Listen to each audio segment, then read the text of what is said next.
Interessante convegno, coltivare il grano per le nuove filiere agroalimentari presso Palazzo Sinimbani a Cavarzere, organizzato da Confagricoltura Venezia, Confagricoltura Rovigo e produttori sementi polesani. Tra gli altri hanno parlato Romano Sinimbani, presidente Confagricoltura Mandamento Cavarzere Cona, Antonio Salvan, presidente del consorzio Mais Cultori di Cona Cavarzere, ed Arnaldo Bovolenta, produttore sementi polesani. Interessanti gli interventi di Massimo Blandino del Dipartimento Scienze Agrarie e Forestali dell'Università di Torino, Roberto Bassi, Ricerca e Sviluppo Singenta, e Roberto Bonotto, responsabile commerciale Fomet Spa Italia. Cerchiamo quindi di capire come sta andando l'agricoltura in questo momento e quali sono le frontiere di questo settore. Se non stiamo a passo perdiamo colpi e quindi dobbiamo fare di tutto per aggiornarci. Anni fa i nostri genitori molto probabilmente si sarebbero messi le mani ai capelli, pensare di seminare senza arare. Adesso è una cosa abbastanza normale. Anni fa il tipo di concimi si poteva contare sulle dita di una mano o poco più. Adesso ci sono un'infinità di concimi, vari elementi, con lo zinco, col ferro, a lenta cessione, un'infinità di scelta. Quindi aggiornarci è sempre bene. Quello che desidero io è che attraverso questi incontri gli agricoltori qua della zona o comunque agricoltori ricevano queste informazioni, dopo poi ognuno fa una propria scelta.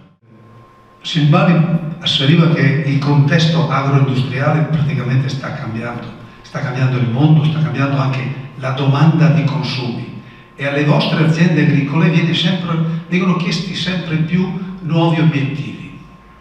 Uno fra tutti, la difesa dell'ambiente, la tutela dell'ambiente.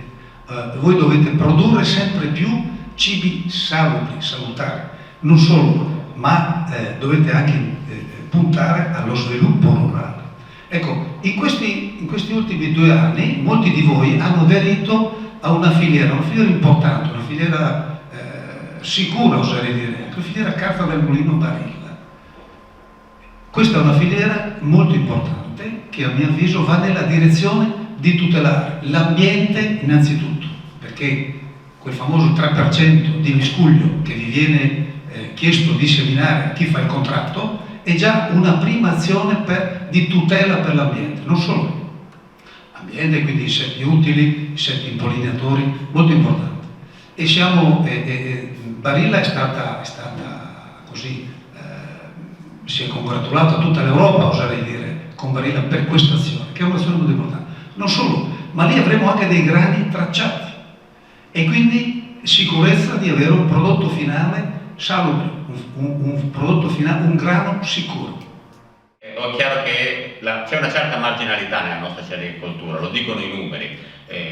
Qui è riportato l'andamento dei prezzi dal 2010 al 2021, adesso abbiamo avuto una situazione quest'anno positiva, ma è indubbio che abbiamo vissuto una fase di prezzi molto bassi. Il problema è legato al fatto che gli stock comunque rimangono alti a livello mondiale, indipendentemente poi da quello che è un po' la contingenza degli ultimi 6 mesi, e soprattutto la agricoltura italiana è poca cosa rispetto a quella che poi sono le trasformazioni in Italia. Già solo l'autoprovvigionamento è stabilmente al 35% e questo è un dato strutturale.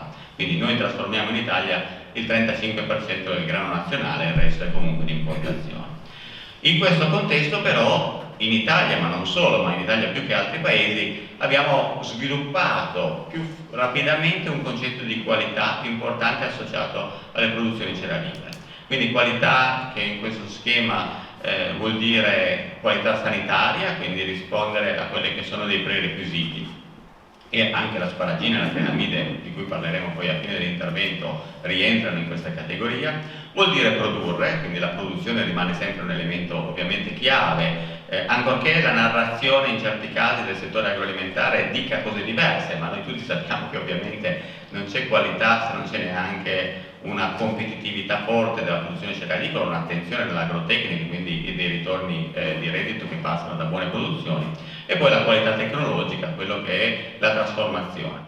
Rischiamo di perdere, col dettaglio particolare di quello che succede, di quello che viviamo nel nostro paese, rischiamo di perdere poi quella visione globale dei cereali, ad esempio, del frumento, su cui invece dobbiamo tenere assolutamente conto. I cereali sono una cultura globale e dobbiamo interagire in un sistema globale, e quindi anche il discorso dei prezzi delle filiere è legato sostanzialmente a quello che è il trend mondiale di questo tipo di commodities.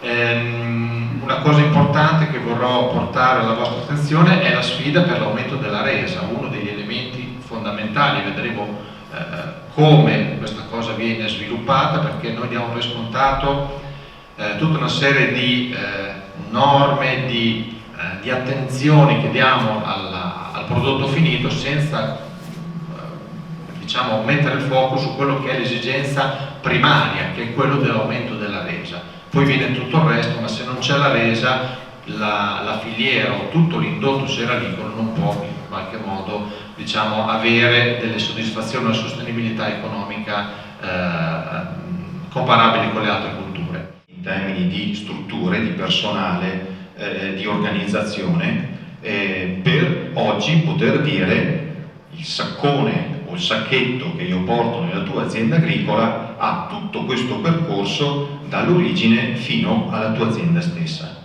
Ovviamente questo anche cercando di rispettare le esigenze che sono oggi sempre più stringenti relativamente a quello che viene chiamata la qualità, ma poi la qualità vuol dire tante cose, e qualche volta vuol dire tutto e niente. Allora ascoltavo prima molto bene quando venivano messi in fila i concetti di quantità disponibile, di disponibilità e anche il fatto che siano dal punto di vista sanitario a posto, insomma, no? Qui si parlava dei generi alimentari. Beh, i concimi organici sono la stessa identica cosa. Siamo arrivati, mi permetto quasi di dire, quasi a un'esasperazione talvolta, che sembrano dei generi alimentari.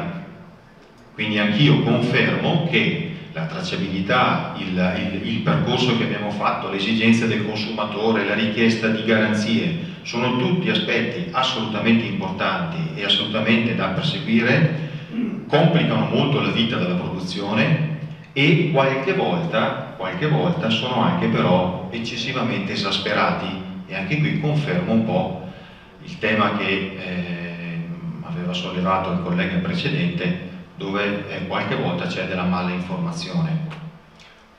Questa introduzione che mi sono permesso di fare la traduco in un punto molto importante. Nel nostro settore è ancora abbastanza fondamentale sapere chi c'è dietro,